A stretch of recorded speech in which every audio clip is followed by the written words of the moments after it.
So when we left off, Beast had just saved Beauty from the hellhounds, and they're getting along really well by the fireside.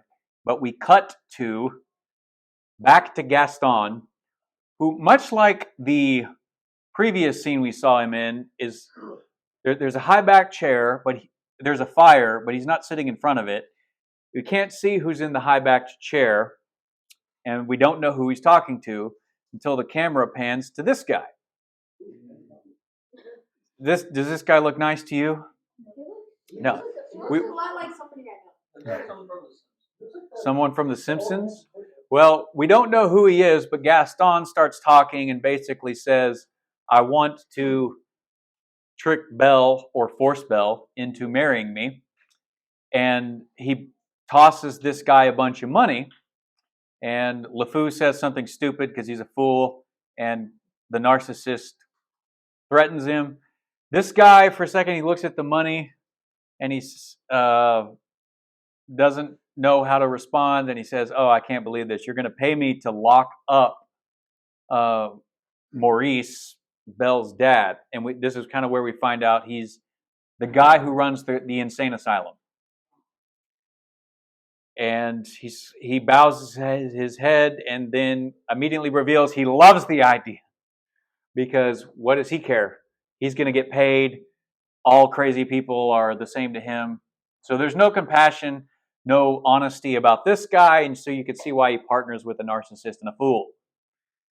Part of what makes LeFou a fool is the fact that he doesn't do anything constructive in this entire movie. He goes along with anything Gaston says, and he does nothing but prop Gaston up. And that is one way that you could understand what a fool is. Never thinks for himself, never understands anything in his own right, and is just led along to do whatever horrible things the cool guy in charge does. Well, this guy is somewhat the same. He doesn't care about who's in the insane asylum. What color is he wearing? What do you think? It kind of depends on... It shows up a little bit green, a little bit brownish. I think it looks more green in the movie, but here the shades of brown are there, and so you get the idea, or you're kind of led to get the idea that this guy's a bit of a beast in and of himself, and that's what I'm getting at with this color scheme.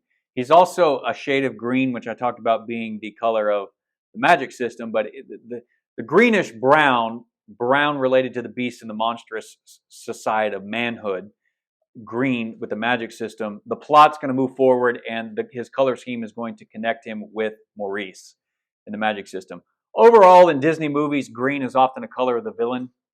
You can see that all over the place. In The Lion King, when Scar sings "Be Prepared," the elephant graveyard turns into bustling green fire colors, and his eyes are green, right? Yeah, good catch. So in Disney terms, green is often a villainous color. Here, that also works, but when we cut back to the house and we see Maurice, he's still wearing green. He's still representing the Enchantress as by proxy. The Enchantress is the magic. The story is continuing on, and he's the person that needs to kind of be taken care of as he wanders around and is determined to go get Belle for himself. And however he's treated is kind of the lone the lone traveler in the story. And how is the lone traveler in the story going to be treated? How is the Enchantress going to be treated? Badly? Here's a curse. Well, here's a blessing. You know, kind of like in the Bible where Jesus says, anything you did for the least of these people of mine, you did for me. You gave them a cup of water. You treated the stranger, the widow, and the orphan, those who couldn't take care of themselves. You treated them very well. And Jesus honors that. Well, Gaston and his evil plot, as Maurice is walking away, they're determined to treat these people in the village very badly. So this is the insane asylum cart that they would carry you out in. And so this pulls up. We see Gaston and LeFou come into the house. Turns out nobody's there. So Gaston sets LeFou as guard over the house to come and tell him whenever Belle gets back. He doesn't know what's happened to Belle. He didn't believe Maurice's story, so he's not going to be wasting any of his time. Notice the color of this coat thing that he's wearing. It's blue, right? And then when we get back to Belle and Beast at the castle, Beast is now wearing a blue coat. The connection here is as Gaston gets further away from his own humanity and devolves into being a beast, at the same time, the beast is recovering his humanity. He's going to wear more clothes. He's going to wear the color that Belle is introduced to him wearing. But we know something magical might actually be happening here because she's now wearing the green of the Enchantress. And this is where Beast is talking to himself out loud and talking to the clock, Cogsworth, and he says, I've never felt this way before, and it's part soliloquy for the audience, but he's also turning to Cogsworth, and he says, well, what do I do about this? I feel something for this woman, and I don't know what to do with it. And so you see, as we've been talking about up to this point, the three things that the Beast needs to figure this out is he needs Mother Nature in Mrs. Potts. He needs his idea man in Lumiere. Now he's turning to the clock. We saw last time Mrs. Potts doesn't take his crap. She says, straighten up, sit up, smile, all that stuff. Lumiere's filling in with ideas. Ask the girl her name, ask her to dinner, all this stuff. But he's always responding like a beast. He's always responding in anger, and he can't correctly integrate his anger into interaction with another person. Here is the first time where he actually takes the initiative and says, what do I do? And Cogsworth says, well, there's chocolates, there's flowers, there's various promises you don't intend to keep. And so like a typical Englishman, he apparently that line was ad-libbed, by the way, and never a part of the original script. And so he gives kind of bad advice, general advice. Get the girl flowers, get the girl chocolates, make a bunch of insane promises you don't intend to keep. And so his light bulb jumps up and says, I have an idea. You need to find something that she likes. You need something that sparks her interest. This is a good idea for men in general. You want to make a connection to a girl. Maybe you actually want to understand the girl. And what does Belle love? Books. And so Beast has a great idea. And he says, Belle, come with me. I want to show you something. And here, I just want you to notice all the lighting because you've still got the monstrous beast in the castle. And yet, in the castle, the one place that is so lit up is the library. Because that's what libraries are. They are repositories of light and wisdom in the world. And so even as they're crossing the threshold into the library, you don't see the underworld. It's like you're in the underworld still, but you're kind of in the bright spot in the underworld. But he says, close your eyes. I have a surprise for you. She's a little confused and skeptical, but she closes her eyes. He, notice, very gently takes her by the hand, leads her into the room. And if you go back to the Pinocchio story, this right here, that they're the flower thing that they're breaking out in the house, you'll notice it lines the room here and it comes up. It's the idea of the dawning conscience in imagery here, and so it makes sense that it's here in the library. Just throwing that out. So he walks her in and he says, keep your eyes closed, and he goes and he rips open the blinds, and notice the blinds are green. Belle's wearing green. Light and magic is happening in this scene. Even though he's wearing blue, when the light hits him, he's even turning green. There's an association here that their characters are coming together because their colors are changing. Magic is happening in all of this. And so Belle's like, ooh, something wonderful happens. And Beast says, okay, open your eyes. And you haven't seen these facial expressions on Beast yet. He's smiling and he's happy. He's learning the lesson that Mrs. Potts, that Lumiere and Cogsworth are trying to teach him. Can you be more than just a monster? Can you be more than just a beast? Now, I would say there's nothing wrong with being a monster. You need to be a monster. But then you need to control the monster. And that is especially true for men. Beast is learning how to do that. He's learning to think outside of his own anger, wheelhouse, first emotional response. She opens her eyes, and look how green and magical it is in this room. And we get a panned up visual of just how big this library is. And she is overjoyed. And he's overjoyed that she's overjoyed. And he says, do you like it? She says, I love it. And he says, then it's yours. He just gives her the library. Okay? What do girls want? You got to get that girl a library, man. Chicks love libraries, right? She loves it, and as they're having this moment, of course, everybody out here is watching. You see Chip. This is one of the maids that's been turned into the duster. She's constantly flirting with Lumiere in the movie, but I've left most of that out. But she'll come up at the end when they get their human forms back. But I've skipped most of the stuff while they're in this form. But that's just who that is. I just realized Chip is sitting all the way back there. All the way in the back where they can't see. And the people are saying there's something there that wasn't there before. This is what they're saying. And Chip is the childlike innocence, right? He doesn't understand what the adults are talking about because he's like, what's there, mama? And she's like, I'll explain it to you when you're older. But there's something magical happening here. And we get some other stuff here. Now he's wearing green and she's wearing red. He's kind of following her footsteps a little bit. As she's changing and the magic is affecting her, he's kind of one step behind her. And they're expressing that visually here. But he's trying. He's trying. And this scene shows us this. Because she is eating with the fork, and then she looks up, and he's still a bit of an animal. And then it dawns on him kind of what he's doing, and she's a little embarrassed, and so he wipes his mouth, and she's a little shocked. And he gets a little encouragement here from Mother Nature and childlike innocence. They kind of bat the spoon there at him. So he picks up the spoon and he tries to eat. There's more to this man, this beast, than just being an animal. But his natural instinct is still to be kind of animalistic, right? And she picks up the soup, and he's happy. He picks up the soup, and they kind of share this moment where they tip the soup back and forget about their spoons. So they're getting on the same wavelength here. That's what this scene is showing us here.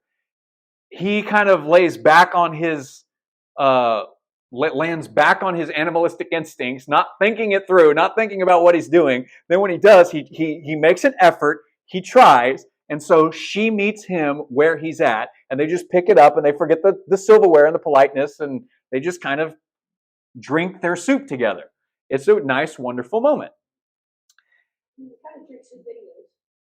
A little bit, so you get away with it with this. Now we cut to the outside, and she puts bird seed in his paws.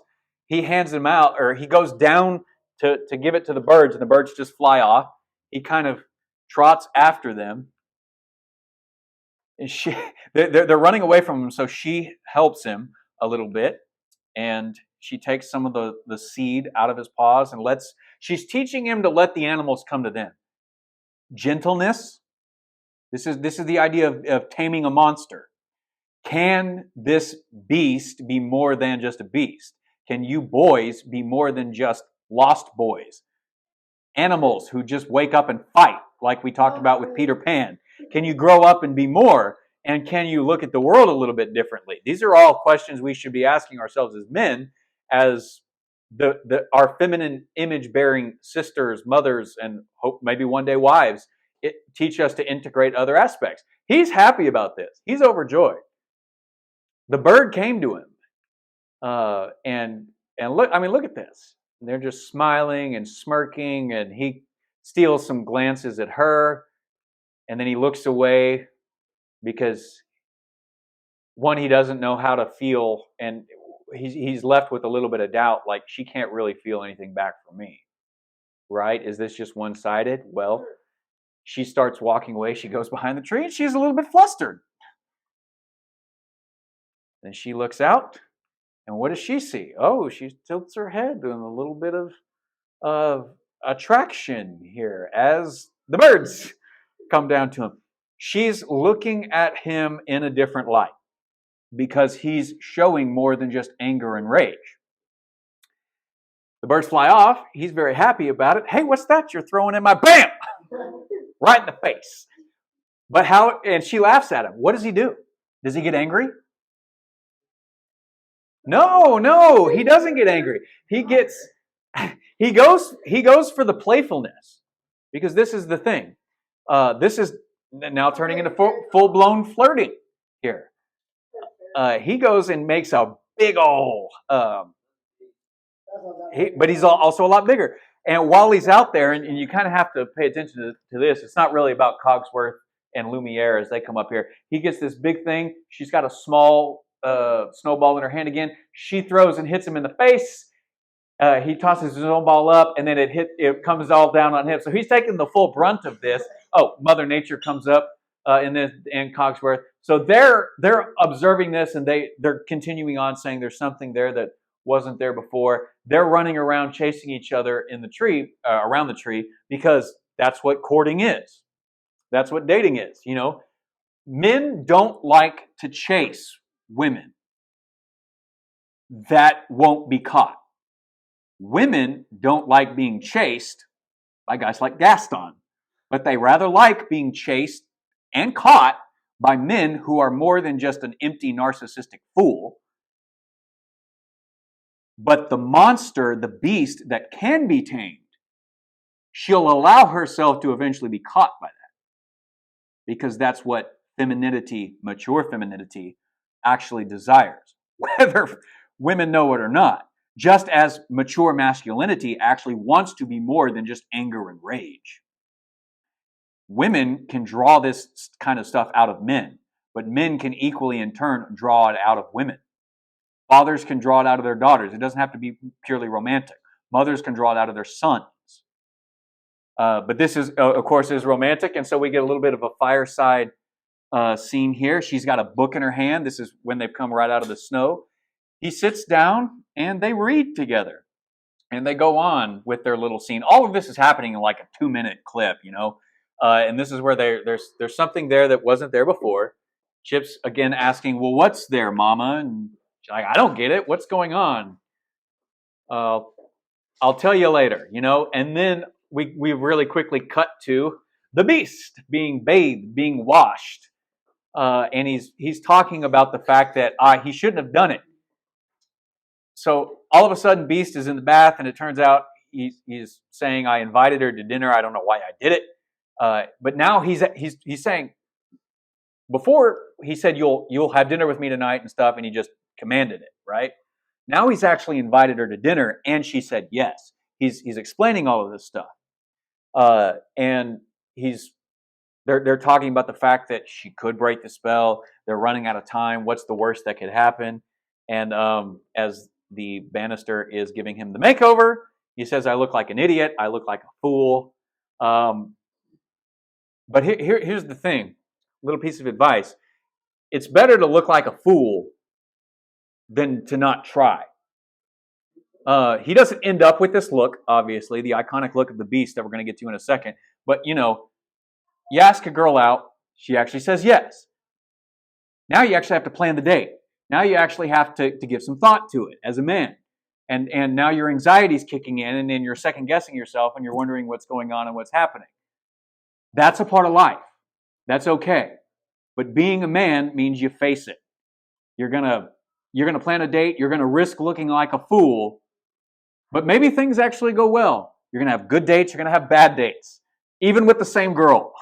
That's just the way things go. Here, he thinks it's going to be a bad date, and she looks quite good. She comes out wearing a new color. She has not worn this color before. She has now worn blue, green, and red. Now she's in yellow, and we'll talk about that in a second. He goes back to wearing blue. They come down. They meet each other. He's a little giddy. They bow. They're respectful. This is a whole different thing than their first dynamic that was based on anger, rage, fear, shame, all of that stuff. Things have changed. They're walking around, and here they're sitting in the reverse order from where they were in that previous breakfast or whatever they were doing. He tries to use the spoon. He even gets it kind of right. And she's so thrilled by this, and you see Lumiere's face as she looks over. Belle's so thrilled about it, she just gets up, runs over, grabs him, and leads him in there to dance. He's a little confused, like what's going on here. She puts his hands where they go. Lumiere, of course, is the boys are over in the corner, watching the things happen because a man needs his bros over in the corner cheering him on. He looks over at them, and okay, so things are going well. I like this shot because while he's looking over at his boys and they're giving him like the thumbs up, she's just all eyes for him. Because this is kind of a dude thing, right? We're oblivious to the fact that we should be paying attention over here. It's totally fine to have your boys around and get their input, their help and stuff. But you need to know when you're on the dance floor with her, ignore your friends. Just, okay? Because you want to be looking to the thing that matters most. And here, let's talk about what's going on as the camera's panning around and they're dancing. First off, the song that's playing, the famous song, Beauty and the Beast, right? A couple of the lyrics here. Tale as old as time, true as it can be, barely even friends, then somebody bends unexpectedly. Just a little change, small to say the least, both a little scared, neither one prepared. Beauty and the Beast. I like that line, both a little scared, because, when you get anxious about having to plan a date and stuff, guys, she's just as anxious and scared as you are, in a lot of different ways for a lot of different reasons. But that doesn't mean that she's not excited to actually go out with you. I mean, if she says yes, and it's not under duress or anything, that the same chemical thing happening in your body for anxiety is the same chemical for excitement, right? You ever watched an interview with a sports player, like after the game or something, and somebody says, well, were you nervous? Were you anxious or anything? And they say, no, I was excited. It's the same chemical thing going on in your body. And you can actually take your anxiety and convert it to excitement. The thing that makes you the most afraid, if you can face that and conquer it by telling yourself you're excited, you can put yourself in that state of mind. Your body's already flooding you with the right chemicals. You just have to be in control. But to do that, you have to be more than an animal. You actually have to have some intention. You have to know what you're doing and why you're doing it. Ever just the same, ever a surprise, ever as before, and ever just as sure as the sun will rise. And as we're seeing this, the camera's panning up, and we're actually seeing the Renaissance version of cherubim. We've already been over cherubim and how they're not little baby angels. But what's going on here? This picture here, this, and then we pan back down and we see the chandelier. The chandelier is the sun. We pan up through the sun and we see heaven is rejoicing with the idea that love is flourishing. And through the sun we pan back down. And that's why Belle is wearing yellow here. She is the sun. She is the light to his darkness, quite literally. He lives in blackness and shame. He has no lights in his room except for a flower that's just reminding him every day that he is doomed if he can't find the light. And so the light is going on. Lumiere's light helping him is fully flourishing here. And that's the tale as old as time. Tune as old as song. Bitter, sweet, and strange. Finding you can change. Learning you were wrong. I think those are the most important lines in the song. Because both Belle and Beast have to figure out that they're wrong.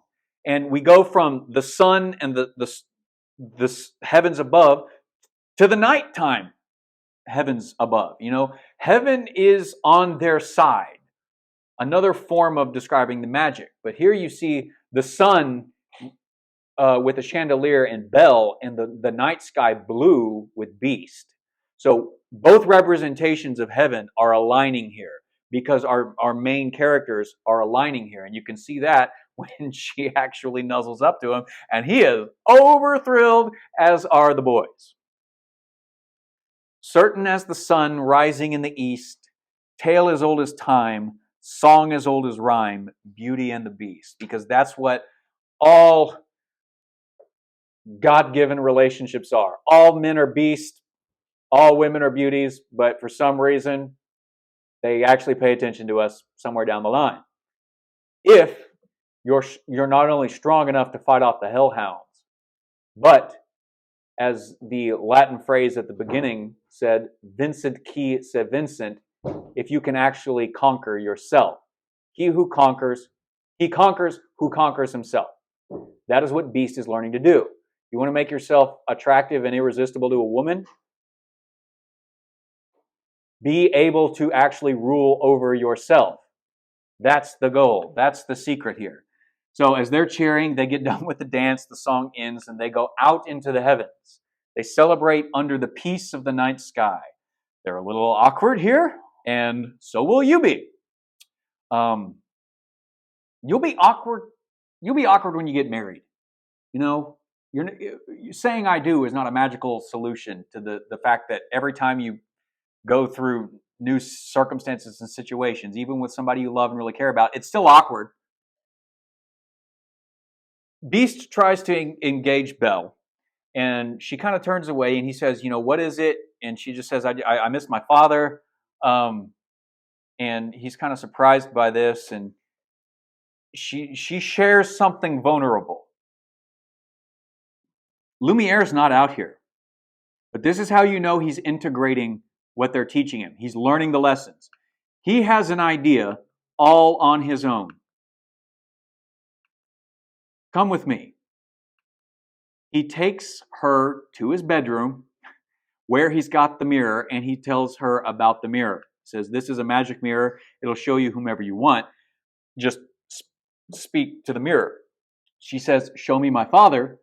The magic happens, and again, green. And we see him still in green. He's trying to make it back to the castle, but he falls over. He can't do it. She's shocked. She's surprised. She sees him at exactly the right moment. And she's saying he needs help. And Beast, surprised, turns away from her and looks at the rose. And finally sets his face, arcs those eyebrows, and then gives up. And he says, "You should go to him." She goes to give the mirror back, and he says, "No, you keep it. You'll be able to see me on the other end." But there's a clear indication here with both of them. She's going back to her father, and he says, I release you. You're no longer my prisoner. You know, he says all of that here. And so she's free to go. And so she leaves, and Cogsworth walks in, and he says, "You dog, you." And, you know, "How'd it go?" And he says, "I let her go." And he freaks out. "You what?" He says, "I let her go." And he comes out and he tells everybody that she's gone. They're still cursed.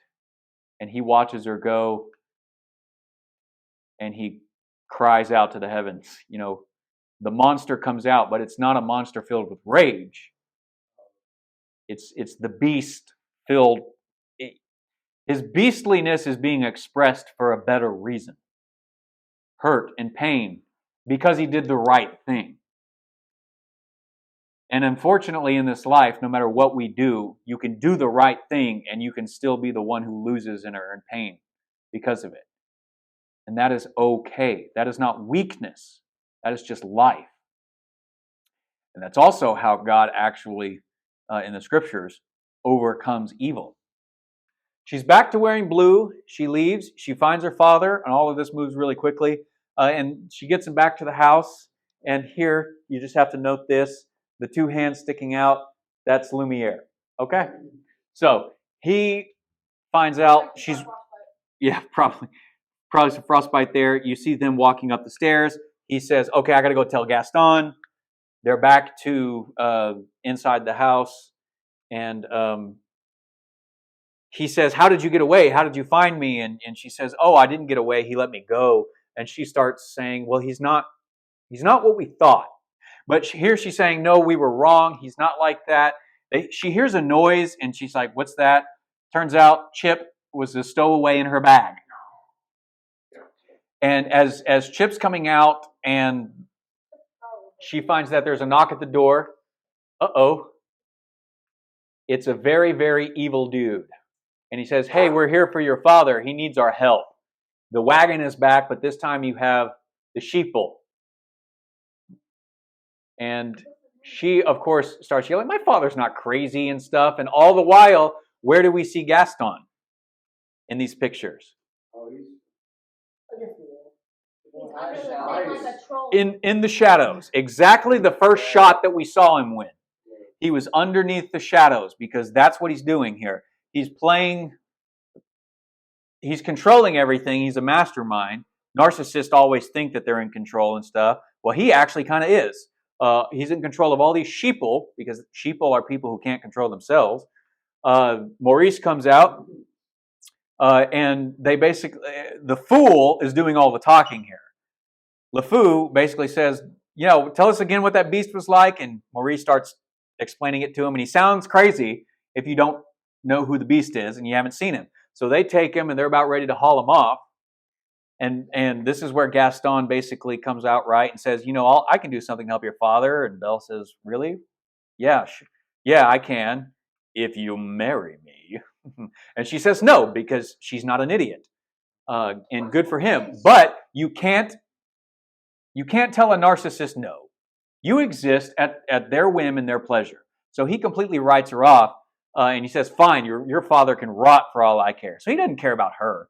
This is all about him and his status. And he's just trying to do exactly what he did in the overture. There's no finer girl in town, so I will marry Belle. She runs off and she gets the mirror, and she uses the mirror and says, show me the beast, so that the people can actually see the beast. The problem is he's still pining, and so he looks very animalistic, and it shocks even the narcissist. He's shocked by this. And Belle's trying to explain things to him about what he's really like. And you see this look on Belle's face. The narcissist is suddenly paying attention to something that's not himself, because he doesn't like what he's hearing out of the woman. Why is she paying attention to this beast? Why isn't she paying attention to me? And that is the one thing you cannot do. Give your affection to the narcissist, or suffer. Yes. And when a narcissist finds out that you actually prefer somebody over them, there's nobody over me. How could you do that? And he gets very angry and very upset. And they fight this out, and this is the clash. And he says, no, we're not having this. And he grabs the mirror, he riles up the crowds, and you can see now they're just silhouettes. They're not even real people. They don't have faces. It's just a crowd. It's a mob. He's going to stir them up into a mob. And so when we do see them, we see just angry facial expressions over and over again. I'm guessing these two tall guys are brothers because, they look the same. But the point is, if you really pay attention to their facial expressions and their overall features, they look exactly the same because there's no distinction between any of them. They're just led astray wherever the narcissist takes them. I had a question earlier on when Gaston offered to save the father. Mm-hmm. Why did she accept that? Is it because she knows who Gaston is and she didn't know the beast? Because he said, I'll do it if you marry me. I'll save your father if you marry me. But with the beast in the beginning, that it was it not forever? That she would be held captive by the beast in the beginning? That was the agreement at the beginning. The beast, when he handed her the mirror and she found out her father was in trouble, he let her go. Yes. Freely. Yes. So it's the same agreement with the beast had with Belle. Oh, Gaston offers. Oh, I see what you're saying. Yes, you are right. it is the same deal. It is the same deal. It's the same thing. I'll free your father if you be with me forever, Yeah. right? But and so you see the comparison continuing here between Gaston descending down into beastlyhood, Beast starting there in the story, and actually coming out of it. He ascends back into masculinity So that's and everything. that's being made. I think so, and it's being that's certainly the narrative idea. Absolutely, that is the comparison that is being made. Thank you for picking up on that. And you can see here that the people are actually wearing Gaston's colors when we see any of them at all, men, women. And here he's going around and he's telling you the beast is going to come around. He's going to eat your children. He's stirring them up, and he says, "I say we kill the beast." And he's got teeth like this, and he's stirring them up. He has no regard for Belle, and I don't have slides for it, but he throws her father and her into the cellar and locks the door, gets the crowds, puts on his cape, and look at his horse and his cape. He's decked out in black now. He has descended into the depths of evil. That's the idea. And so he goes wandering off into the dark forest.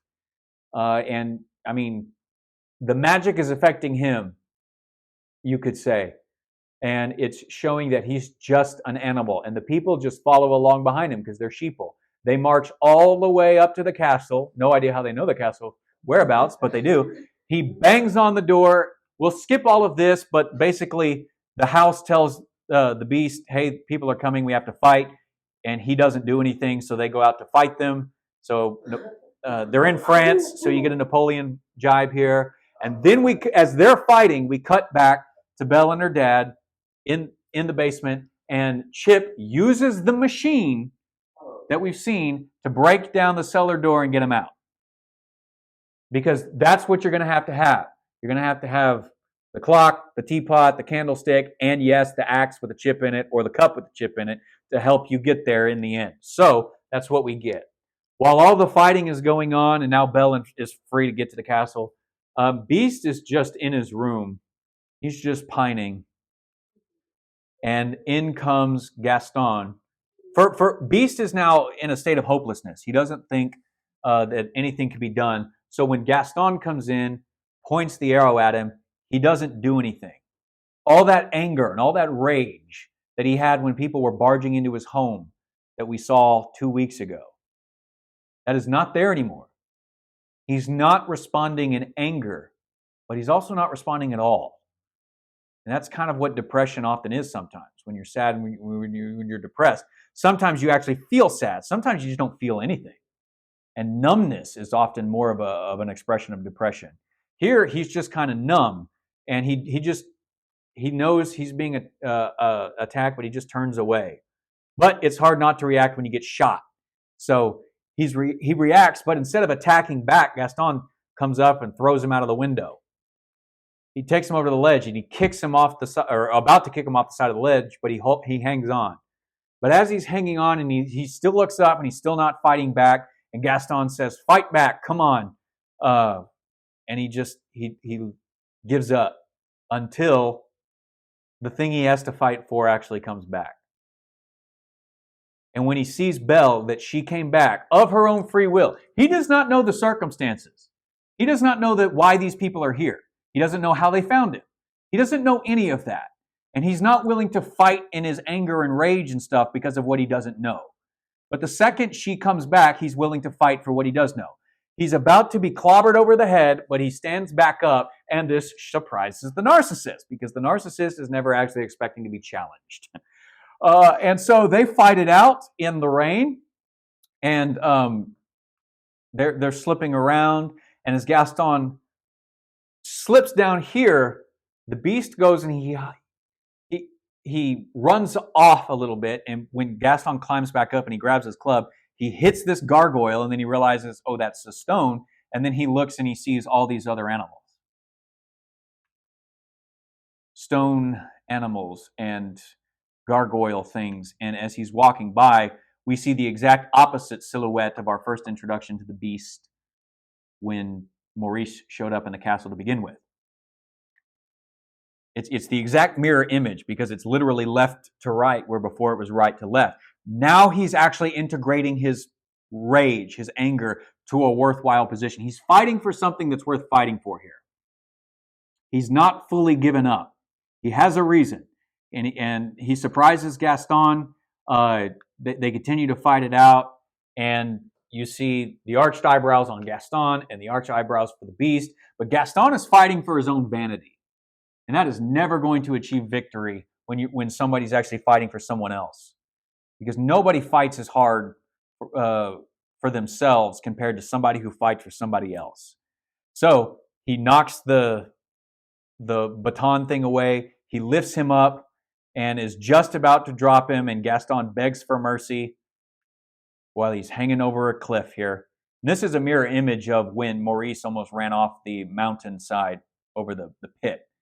And Beast stops himself. He realizes what he's doing. He can be a real man now because he's more than just controlled by his anger and his rage. And he says, leave and don't come back. And then he lets him go. Belle has climbed up to this point and she calls out to him. He turns around and she just reaches out for him, just like the stones at the very beginning of one of the opening shots. As we're going in on the tapestry, the man and the woman stone figurines were reaching out towards each other. And here we get that enacted in the narrative. Beast forgets all about Gaston and starts climbing up the side of the building in the wet rain. He reaches back as she's still reaching, and they actually connect. And he says, you came back. And then he gets stabbed. I was supposed to say, I'm like a beast of burden. And Gaston stabs him multiple times here. And the thing is, Belle reaches out and saves him. Gaston has no one to reach out for him, so he slips and falls to his death.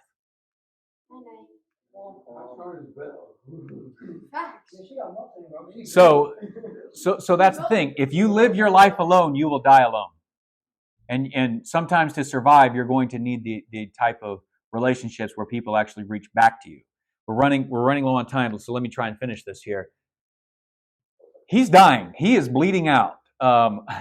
And he says, at least I got to see you one last time. And he slowly fades. And out he goes. And he's already told, or when his staff asks him, why'd you let her go? They kind of answer the question for him. They say, because he loves her. He had to let her go because he loves her. There's that old adage, if you love something, set it free. And if it comes back to you, it's meant to be, you know. This is kind of that playing out. But he draws his last breath. And she weeps over him. And she confesses her own love in return. And then we see the petal die. Did he meet the deadline of the petal falling? Well, as the rain comes, we start seeing other things fall as well. We don't know what these are, but the magic system and all the colors are now blending together. The red, the green, the blues, and she's shocked. She stands back up, and he starts floating here, and he's wrapped up in the cape, which is the color of the rose. So it's all coming together, and we start seeing the rebirth. He's died. He's reborn. That's not just a messianic motif. It's just a motif for becoming a new person. But what do you see here in all of this? As we look through here, look at his legs. The light is shining from within, and then the more it shines from within, the more his outside changes. Masculinity, mature femininity emerges from within. And they beautifully explained this in this. But he lays back down and then he gets back up and he says, I'm alive! No, he doesn't say that. But he says, Belle, it's me.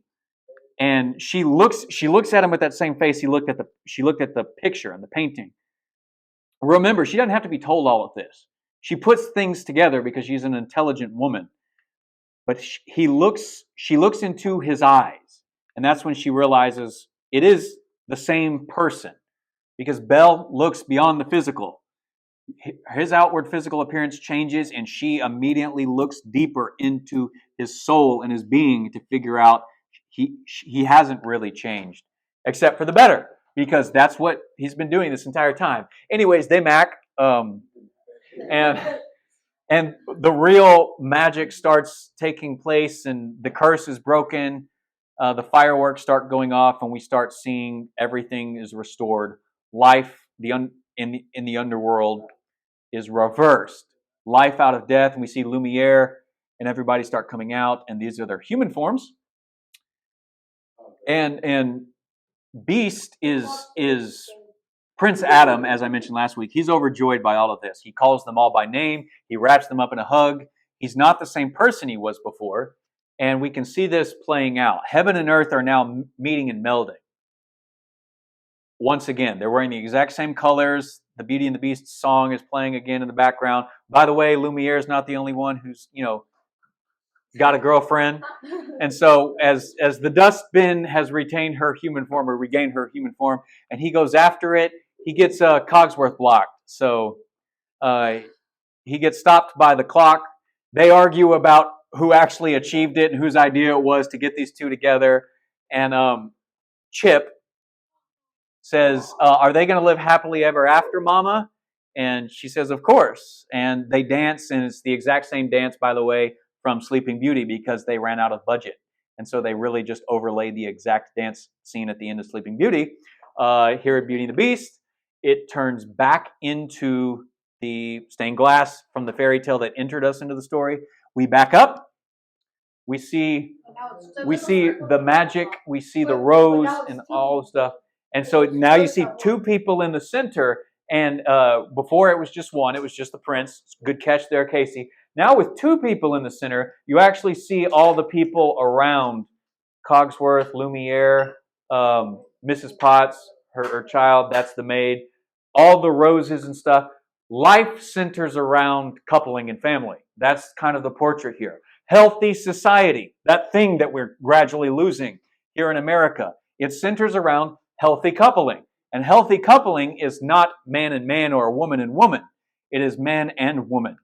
Which is why when we bust out here and we see the cherubim again, the little caribou, we see lots of plant life. And if you compare this to the first scene at the very, very beginning, you would see dying plants. But now everything's flourishing. You can multiply. You can be fruitful. Things can live and grow when you have male and female in proper relationship. And that is Beauty and the Beast. And that is what you have to learn. You're learning proper coupling. But in order for that to work, woman is coming at it from one complete direction and man's coming at it from the other. Can you meet in the middle? They figured it out. How do you meet in the middle? Well, you might not want to be a foolish little girl, bimbo, flirting over and fawning over an empty-headed narcissist. Maybe you actually want to be a woman of quality who knows what a man of quality is like and pursue a man of quality. Meanwhile, even if you're a man and you have all the riches in the castle in the world and you're shallow and narcissistic in your own right and stuff and you're cursed and you're nothing but an animal and a beast and stuff, can you actually allow yourself to be tamed? Because women are interested in taming men. However, they're only interested in taming the man who's willing to be tamed. Now, to a degree, you don't want to be tamed. You don't want to be neutered. That's not what we're going for here. You want to properly integrate your masculine qualities into femininity by relating in a healthy way to the women around you. Women, girls, you want to properly relate your femininity in healthy ways to the masculine men around you. And then out of that pool of healthy candidates, you get to pick one to ask out on a date, dance with her, let her go and see if she comes back with you, fight for her, I don't know, and then ultimately live happily ever after. There's no such thing, but there you go. Any questions on Beauty and the Beast?